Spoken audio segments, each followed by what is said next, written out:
અહીંયા કોંગ્રેસના એક ડેલિગેટ પણ સાથે છે, તો આપનું પ્રદેશના ડેલિગેટ છો, જગદીશભાઈ આપનું નામ છે, મને યાદ છે, આપણે ઘણી વખત તો ભેગા થઈએ છીએ. જગદીશભાઈ, આ તમારે આ રોડ બાબતમાં શું કહેવાનું થાય છે? આ રોડ બાબતથી કહેવાનું એવું છે કે કાલે કુબેર ડિંડોર જે મંત્રી છે, શિક્ષણ મંત્રી, એમને એક બકવાસ નિવેદન આપ્યું છે કે લોકોએ જાતે ખાડા પૂરવા જોઈએ.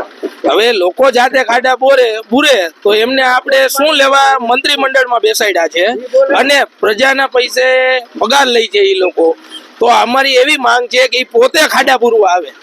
પ્રજાના ટેક્સના પૈસા ખરેખર આ ખાડામાં જાય છે, એ વાત તો આપની સાચી જ છે, બરોબર છે. એક મિનિટ આપણે હજી એક કાકાને પૂછીએ. કાકા બોલો. ખાડામાં જાતા જ નથી તો આ પૈસા શેમાં જાય? એની મને કરિયાવરમાં જાય. અચ્છા, કરિયાવરમાં આ પૈસા કરિયાવરમાં જાય છે.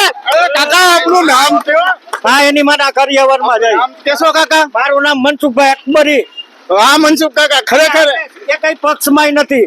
અચ્છા, પક્ષમાં નથી. હા, લોકોનું કામ થાય એમાં. આ લોકોનું કામ થવું જોઈએ.